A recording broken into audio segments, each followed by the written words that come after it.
Assalamualaikum warahmatullahi wabarakatuh. Perkenalkan, kami dari kelompok 5 akan membahas tentang persamaan elipsoida pada geometri analitik luasan berderajat 2. Nah, pada pembahasan kali ini tentunya tidak saya sendiri akan membahasnya. Tentunya akan ditemani oleh rekan-rekan kelompok saya, ada Maulia Rahmah, Raffi Fadlullah, Tania Nora Alingga, Alwa Aulia, Eka Fabrianti, dan Imi. Oke, pertama-tama sebelum kita masuk ke materi inti, harus kita tahu ini, apa itu elipsoida. Nah, elipsoida itu sendiri merupakan permukaan kuadratik tertutup yang merupakan analog 3 dimensi dari elips itu. Nah, kita harus mengetahui ini, ada bentuk umum dari persamaan elipsoida dan bentuk persamaan garis bidang singgung pada elipsoida itu sendiri. Yang pertama, ada bentuk umum dari persamaan elipsoida, yaitu ada x kuadrat per a kuadrat sama dengan y kuadrat per b kuadrat sama dengan z kuadrat per c kuadrat sama dengan 1. Nah, untuk selanjutnya ada persamaan bidang singgung. Sebenarnya itu tidak berbeda dengan bentuk umum dari persamaan elipsoida sendiri. Tetapi berikut ada persamaan bidang singgung dari elipsoida itu sendiri, ada x1 per a kuadrat ditambah y1 per a kuadrat per b kuadrat ditambah z1 per c kuadrat sama dengan 1. Nah, selanjutnya ada ilustrasi tentang penggambaran elipsoida itu sendiri. Nah, kita misalkan pada bidang XOY dan YOZ itu masing-masing akan ditentukan elips dari persamaannya. Nah, ada elips pada bidang XOY dengan persamaan x kuadrat per a kuadrat sama dengan y kuadrat sama dengan 1. Selanjutnya ada persamaan bidang YOZ elips, yaitu ada persamaannya y kuadrat per b kuadrat sama dengan z kuadrat per c kuadrat sama dengan 1. Selanjutnya akan kita bahas tentang penurunan rumus. Akan dicari persamaan bidang singgung pada elipsoida. Seperti yang kita ketahui, persamaan elipsoida yaitu x kuadrat per a kuadrat ditambah y kuadrat per b kuadrat ditambah z kuadrat per c kuadrat sama dengan 1. Lalu untuk mencari persamaan bidang singgung, kita misalkan P, x1, y1, z1 dengan bilangan-bilangan arah PQR, maka didapat persamaan 1 dan 2. Setelah melakukan eliminasi pada persamaan 1 dan 2, maka didapat x1x per a kuadrat ditambah y1y per b kuadrat ditambah z1z per c kuadrat sama dengan 1, di mana persamaan tersebut merupakan bidang singgung di T pada elipsoida. Dari persamaan bidang singgung yang didapatkan, kita dapat mencari persamaan bidang kutub dengan memisalkan P, X0, Y0, Z0, maka didapat persamaan bidang kutub dari titik T adalah X kuadrat per A kuadrat ditambah Y kuadrat per B kuadrat ditambah Z kuadrat per C kuadrat sama dengan 1. Selanjutnya kita akan membahas ciri khas pada elipsoida. Yang pertama, memiliki pusat di 0,0,0 yaitu X-nya 0, Y-nya 0 dan Z-nya 0. Yang kedua, bidang simetrinya ada pada XOY, YOZ dan ZOX. Yang ketiga, garis potong 2 bidang pada sumbu simetri terdiri pada sumbu X, Y dan Z. Yang keempat, merupakan permukaan tertutup. Yang kelima, bola merupakan elipsoida yang panjang sumbunya sama. Dan yang keenam, memiliki 6 puncak. Selanjutnya, ketentuan dalam elipsoida. Yang pertama, elips pada bidang XOY digerakkan secara sejajar sepanjang sumbu OZ dan pusat elips hasil pergerakan dipertahankan tetap pada sumbu OZ. Yang kedua, semua elips hasil pergerakan selain tegak lurus terhadap sumbu OZ, satu terhadap yang lain saling sebangun. Dan yang ketiga, puncak elips hasil pergerakan selalu terletak pada bidang YOZ.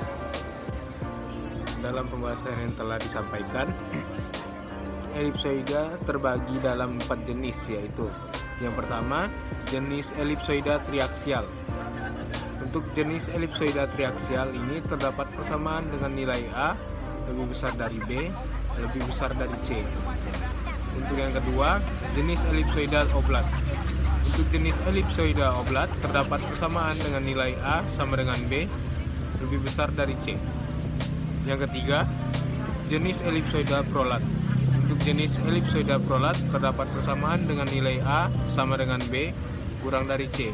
Dan untuk jenis yang terakhir, yang keempat, jenis elipsoida bola.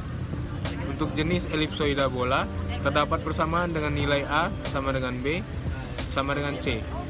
Dari pembagian jenis di atas kita tahu bahwa ternyata bola merupakan bagian dari elipsoida. Selanjutnya akan dipaparkan cara menggambar elipsoida. Nah, pertama itu misalkan kita ketahui sebuah persamaan x kuadrat per 2 sama dengan y kuadrat per 4 dan z kuadrat per 8 itu sama dengan 1. Nah, kita akan menentukan dia pada bidang XOY dan XOZ. Nah, maka pertama-tama menentukan bidang XOY dengan Z sama dengan 0. Nah, karena Z sama dengan 0 diperoleh X kuadrat per 2 sama dengan Y kuadrat per 4 itu sama dengan 1. Nah, gambar yang diperoleh itu maka dia hanya di bidang XOY, mengelilingi bidang XOY. Yang kedua menentukan jejak XOZ dengan Y sama dengan 0. Nah, karena Y sama dengan 0 maka diperoleh X kuadrat per 2 sama dengan Z kuadrat per 8 itu sama dengan 1. Nah, gambar yang diperoleh itu seperti di samping, seperti pada slide, seperti itu. Nah, yang kedua menentukan jejak YOZ dengan X sama dengan 0. Nah, karena X sama dengan 0 diperolehlah Y kuadrat per 4 sama dengan Z kuadrat per 8 itu sama dengan 1. Nah, gambar yang diperoleh itu seperti pada di samping. Nah, selanjutnya menentukan jika sudah masing-masing bidang XOY dan XOZ kita cari, maka dengan menjalankan elipsoida persamaan tersebut didapatlah cara menggambar elipsoida itu seperti gambar di samping. Jadi bentuknya itu seperti telur. Sekian. Lalu selanjutnya kita akan melakukan pembahasan soal yang langsung saja kepada soal pertama, di mana soalnya adalah x kuadrat tambah 4z kuadrat sama dengan 16 pada bidang xz yang diputar pada sumbu x. Karena bendanya diputar pada sumbu x, maka didapat kurvanya berupa y kuadrat tambah z kuadrat sama dengan fx kuadrat, atau plus minus akar y kuadrat tambah z kuadrat sama dengan fx sama dengan z. Kenapa di sini fx sama dengan z? Biasanya kan fx sama dengan y karena pada bidang, soalnya pada bidang xz, maka fx sama dengan z. Lalu kita substitusikan z tersebut kepada persamaan yang kita dapat, maka didapat x kuadrat ditambah 4 dikali plus minus akar y kuadrat tambah z kuadrat sama dengan 16. Lakukan operasi seperti biasa, maka didapat x kuadrat per 16 ditambah y kuadrat per 4 dan z kuadrat per 4 sama dengan 1.